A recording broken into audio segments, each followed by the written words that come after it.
How's it going, everybody? I'm Sam Lee, reading for writer Joy Marazzo, and welcome to Gaming Instincts. The showcase of games displayed at the Xbox E3 stream this year was phenomenal.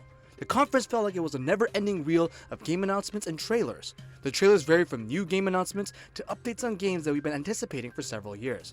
There were some key announcements that Xbox fans will be talking about for the foreseeable future. Here are the top 3 most important announcements that happened at E3. Number 3. Starfield exclusive. One game that has been as highly anticipated for the past few weeks was Starfield. Starfield was originally announced 2 years ago at Bethesda's conference. The game's future publishing plans became a focal point due to Xbox's acquisition of Bethesda.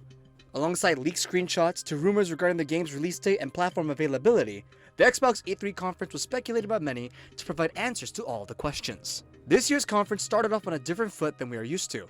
Instead of Phil Spencer kicking off the show, fans were greeted by Todd Howard. Soon, we were getting explanations to all the unresolved questions surrounding Starfield. A quick teaser trailer showed us some of the environments we will encounter in the game, ranging from a home base to a space vehicle. The trailer ended with the release date of November 11th, 2022, accompanied by the words that Xbox fans have been anticipating: Xbox exclusive. In the 2-minute Starfield segment of the conference, we received answers regarding the release date, the platforms that it will be available on, and a sense that the leaked screenshots were indeed accurate. Another common stereotype that has followed Xbox around for the past 10 years is that Xbox has no games. This was quickly put to rest. Xbox has secured one of the most anticipated games in the next few years, and they are serious about making Xbox the best place to play the best games. Number 2. The Outer Worlds 2. Obsidian Entertainment has quickly become a key studio for Xbox, akin to Insomniac for PlayStation. In the past few years, Obsidian has consistently been working on new games that are beloved by gamers and critics alike. Looking past Fallout New Vegas, Obsidian created 3 brand new IPs in the past few years: an open-world space RPG in the Outer Worlds, a survival game with Grounded, and a magical open-world RPG with Avowed.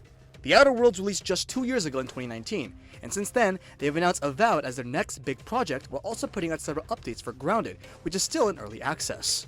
Rumors of a sequel to The Outer Worlds were spreading for the past few weeks, but no one expected an announcement so soon due to the studio's other upcoming big projects. The trailer consisted somewhat of a parody of other game genres, which misled the viewer regarding what game was being shown and who was developing it. As soon as the iconic Moonman silhouette appeared, fans were excited and surprised to see this announcement. Although Obsidian consists of 2 development teams, it would make sense to assume that each team is assigned to the other IPs in Obsidian's catalog. A sequel to The Outer Worlds was not expected until Avowed was released.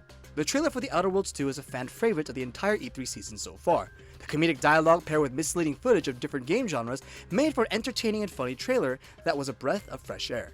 The announcement of a sequel was the only information given during the trailer, and we can assume we won't see Moonman for another few more years. And finally, at number 3, awesome Halo multiplayer and other info. The big game that was all the talk of Xbox's conference last year was Halo Infinite. Due to the poor showing at the conference, the game was delayed until 2021, so fans knew that at E3 this year we would have a brand new look at the newest Halo adventure. Towards the middle of the show, head of 343 Industries Bonnie Ross and Halo legend Joseph Staten took the stage to give a brief look at the story for Infinite's campaign and a brief glimpse of what we can expect for the game's multiplayer modes. We were introduced to a new AI for Master Chief since Cortana was taken to be deleted, alongside Master Chief saying, "The missions change. They always do." Whether this was a reference to the game's development, which saw multiple changes in the past few years or not, this quote was notable from the small Halo campaign segment. In terms of multiplayer information, we were greeted with some information that has already been announced, such as 120 FPS, the multiplayer being free to play, and classic modes such as Capture the Flag making a return. One new feature being introduced for the first time in Halo Infinite is the new grappling hook that was heavily featured in the gameplay footage.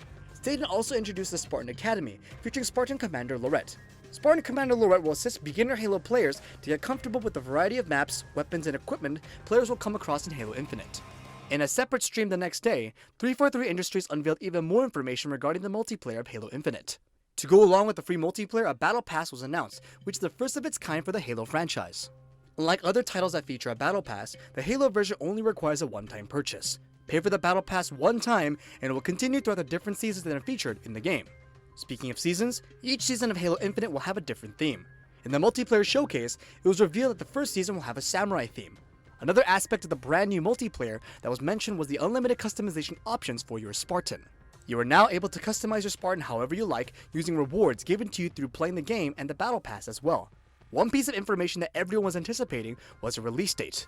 Since the game was originally going to be published in 2020, but was pushed to holiday 2021, players were assuming that a release date would be confirmed. Once the Halo segment of the conference was over, there were no mentions of an actual release date. The holiday 2021 release window, which has been confirmed for quite a while now, was a plan they were sticking to. The lack of a release date brought out concerns about the game's development, and if it will even be released in 2021. Another aspect of the conference that can further add to development issues is a lack of actual gameplay. The campaign portion of the segment featured a cutscene that showed Master Chief with a new voice assistant. The cutscene looked gorgeous but didn't feature any gameplay. The trailer for the multiplayer portion, however, was a montage of clips from online play. Showcasing weapons, the new threat sensor, grapple hook, and more, the trailer left Halo fans' jaws on the floor. Infinite multiplayer is taking the classic Halo online play that we love and maximizing it to an even higher ceiling. Halo fans have been patient for the past year as they await what will be the largest and most ambitious Halo game ever made. While some fans in the Halo community want the game to be perfect and are empathetic for it 343, a small number of people are getting restless as they want to get their hands on the next Master Chief adventure. And this has been Gaming Instincts. The full article is linked in the description below, and if you want to check out other awesome articles, head on over to our website at gaminginstincts.com. Make sure to subscribe to our newsletter and YouTube channel to stay up to date on all that gaming news. Thanks for watching. This has been Sam Lee, and until next time.